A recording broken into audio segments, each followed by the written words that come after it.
অনেকের ধারণা আছে যে সরকার থেকে মনে হয় আমাদেরকে টাকা দেয়, সরকার থেকে আমরা টাকা পাই না, আর্ন করি আমরা, কিন্তু সবচেয়ে আমরা মনে হয় বেশি ট্যাক্স দিই। হ্যাঁ, আমরা 25 থেকে 30% ট্যাক্স দিই। দ্যাট মিনস আমরা কিন্তু সরকারকে কিন্তু টাকা দেই।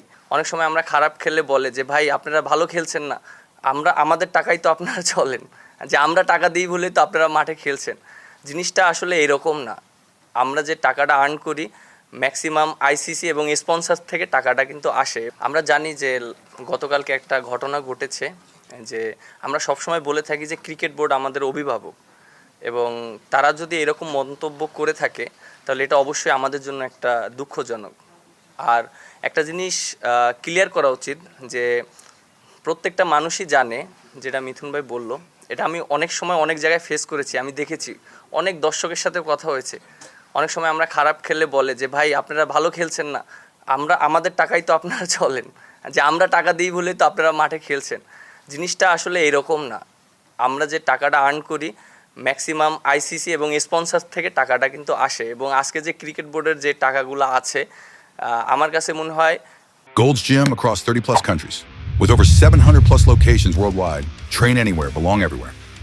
যারা ন্যাশনাল টিমে ফার্স্ট থেকে এখন পর্যন্ত যারা রিপ্রেজেন্ট করছে, বাংলাদেশের একটা জার্সি পরে খেলেছে, তাদেরও এখানে সেটার একটা অংশ আছে আমার কাছে এটা মনে হয়। কারণ প্রত্যেকটা মানুষের কষ্টের বিনিময়ে কিন্তু আজকের যে ক্রিকেট বোর্ডের যে টাকা আছে, প্রত্যেকটা মানুষের হক আছে, এবং মাঠে খেলা হচ্ছে বলেই কিন্তু আজকে আমাদের একটা ভালো জায়গায় আমরা ক্রিকেট বোর্ড আছি।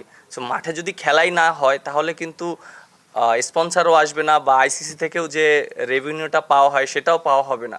বাট আমার কাছে মনে হয় যে আমাদের এটা শুধু ব্যক্তিগত না, এটা প্রত্যেকটা ক্রিকেট ক্রীড়াঙ্গনের জন্য এটা একটা লজ্জাজনক। আর আমার কাছে মনে হয় যে যে উনি যে মন্তব্যটা করেছেন, আমি জানি না উনি কিভাবে করেছেন, বুঝে করেছেন না না বুঝে করেছেন, আমার কাছে এটার কোনো ব্যাখ্যা নাই, তিনি এটা ভালো জানেন। আর আমার কাছে মনে হয় যে তার যে পজিশনের থেকে এরকম মন্তব্য করাটা আসলে ঠিক না। যে মানে এটা আমার কাছে মনে হয় শুধু এক ক্রিকেট অঙ্গন না, যে কোনো জায়গায় কিন্তু একটা দায়িত্ব অবস্থায় থাকে এরকম মন্তব্য করা উচিত না। আর আমরা ক্রিকেটাররা যারা আছি, আমরা সবসময় চেষ্টা করি ভালো ক্রিকেট খেলার জন্য, মাঠে ভালো পারফরমেন্স করার জন্য।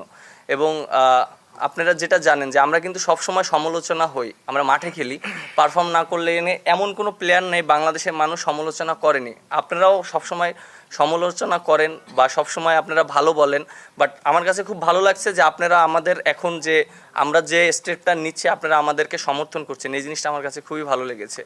এবং আরেকটা ইস্যু নিয়ে কথা বলতে চাই, যে প্রত্যেকটা মানুষের জানা উচিত যে আমরা যে আর্ন করি আমরা কিন্তু আমরা মনে হয় বেশি ট্যাক্স দিই। হ্যাঁ, আমরা 25 থেকে 30% ট্যাক্স দিই। দ্যাট মিনস আমরা কিন্তু সরকারকে কিন্তু টাকা দেই, এবং অনেকের ধারণা আছে যে সরকার থেকে মনে হয় আমাদেরকে টাকা দেয়, সরকার থেকে আমরা টাকা পাই না। আমরা সম্পূর্ণটা ক্রিকেট খেলে, মাঠে ক্রিকেট খেলে সম্পূর্ণটা আমরা ওইভাবে টাকাটা পাওয়া হয়। এই জিনিসটা হয়তো ক্লিয়ার করা হয় না, আমাদেরকে অনেক ধরনের ভুল বোঝানো হয়। সো এই জিনিসটা সবার জানা উচিত।